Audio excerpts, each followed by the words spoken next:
She didn't ask for a table. She walked in like she owned the place and expected everything to move around her. No reservation, no hesitation, just pure confidence. The kind of confidence you only get when no one has ever told you no.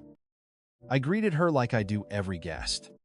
Calm, professional, neutral. But she didn't even acknowledge that. She just looked at me like I was already in her way. Then she said it. "We need the VIP table." Not, "Do you have one available?" Not, "Can we wait?" Just a statement. I explained that we were fully booked, that every table had been reserved weeks in advance, and that unfortunately, we couldn't accommodate walk-ins that night. That's when her tone shifted. Not louder, just sharper. She smiled slightly and said, "It's fine. I know the owner." She said it like it ended the conversation. Like those words alone were supposed to override everything I just told her. And for a moment, I just stood there, looking at her, trying to figure out if she actually believed what she was saying or if this was just another attempt to push past the rules. Then she added something else. She told one of the girls with her to take a picture of me, said she'd make sure I wouldn't be working there by the end of the week. And the entire time, she kept looking at me like I didn't matter, like I was just another employee she could replace. I didn't correct her. I didn't argue, because in that moment, I realized something. People like that don't learn when you tell them the truth. They learn when reality catches up to them. So, instead of saying no again, I smiled, and I gave her the table. This wasn't just another restaurant she walked into. It was something I had spent years rebuilding from the ground up. Something that carried more weight than anyone walking through those doors could see at first glance. My grandparents started this place with nothing. Just a small kitchen and a handful of tables.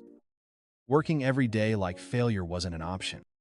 My parents kept it alive, expanded it, turned it into something stable, something respected. And when they stepped away, they handed it to me. Not as a reward, but as a responsibility I could easily lose if I made the wrong decisions. I changed everything. The layout, the brand, the menu, the way we operated. I took on debt that could have wiped out 3 generations of work if it didn't pay off. For a while, I thought it wouldn't. Empty tables, slow nights, doubt that didn't go away no matter how hard I worked. Then things shifted.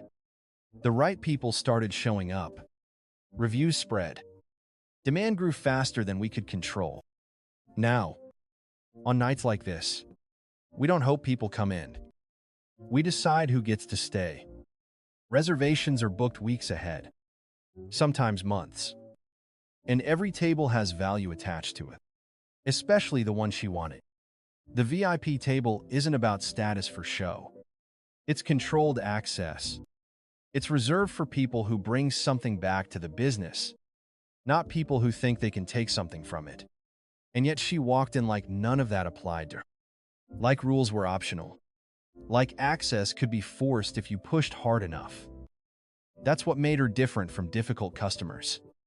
She wasn't reacting to a situation. She believed she was above it. And people like that don't stop on their own.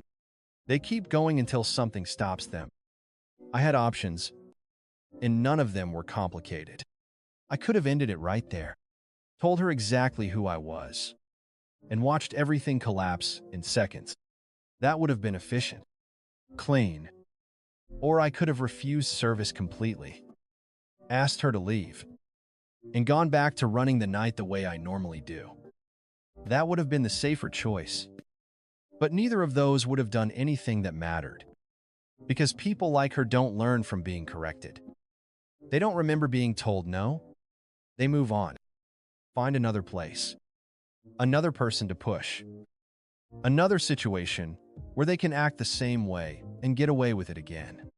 And the way she spoke, the way her friends backed her up, the way they all looked at me like I was already beneath them, made it clear this wasn't a one-time thing. This was how they operated. So I stopped thinking about what was easiest and started thinking about what would actually last. I decided to let her believe everything she said was true. I told her we could make space for her group. I apologized for the misunderstanding like it was my fault. I walked them to the VIP table myself and pulled out her chair like she had already earned the right to sit there. Then I told them the first 3 rounds of drinks would be on the house. That was all it took. The shift was immediate. The tension disappeared. The attitude softened into something worse. Confidence. The kind that grows when someone thinks they've just proven they can control a situation.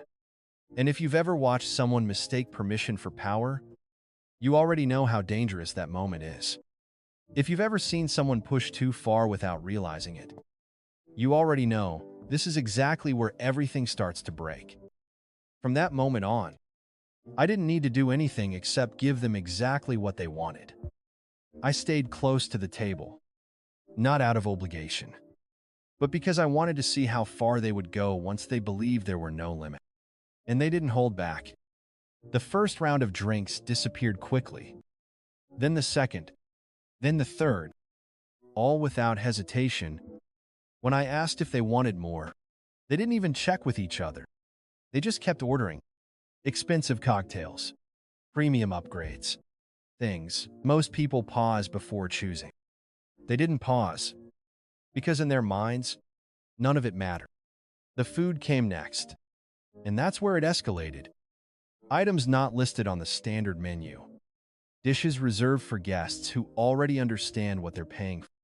Combinations that only make sense when cost isn't part of the decision. And they ordered everything like it was expected, like it was included. The conversation got louder as the night went on. More relaxed, more careless. The kind of energy people have when they think they're untouchable. And then the comments started. Not just about the food or the place, but about me. One of them asked if I ever felt stuck doing a job like this. Another laughed and said I was too nice to be important. I didn't respond. I didn't need to. I just kept moving, kept serving, kept making sure everything they asked for arrived exactly the way they wanted it. Because the more comfortable they got, the more they revealed, and the more they revealed, the further they pushed it. Hours passed like that, one decision after another, each one building on the last, each one bringing them closer to something they couldn't see yet. And the entire time, I said nothing, because I wasn't there to stop them. I was there to let it happen. By the time the night started winding down, the table looked exactly the way you'd expect when no one is thinking about consequences. Glasses scattered, plates half finished. The kind of mess that only happens when people assume someone else will deal with the outcome. I walked over with the bill and placed it in front of her without saying a word. She picked it up casually, still relaxed, still carrying that same confidence she walked in with. Then it hit her, not slowly. Instantly, her expression didn't shift. It dropped. Completely. Her eyes locked onto the number like it didn't belong there. $8,000. For a second, no one spoke. The energy at the table collapsed into something quiet and heavy. Then she called me over, trying to keep her voice steady, asking if there had been some kind of mistake. I took the bill, looked at it carefully like I was actually reviewing something, then placed it back down in front of her. Everything is correct. That's when the panic started to break through. Phones came out. Voices dropped. They started going through every item, every charge, every detail, hoping to find something they could challenge, but there was nothing to fix. Because everything on that bill was exactly what they had asked for. Every drink, every upgrade, every decision they made when they thought none of it mattered. And then she said it again. The same line she used the moment she walked in. I know the owner. This time, I didn't smile. I didn't react at all.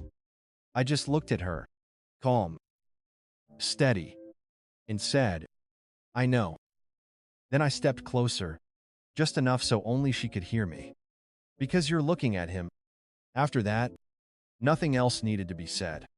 The shift was immediate. No more attitude. No more confidence. Just silence.